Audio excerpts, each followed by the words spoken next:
Why does bright light make us sneeze? The answer might surprise you.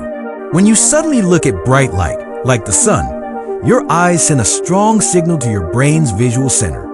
But in some people, this signal accidentally crosses over to the part of the brain that controls sneezing. This mix-up is called the photic sneeze reflex.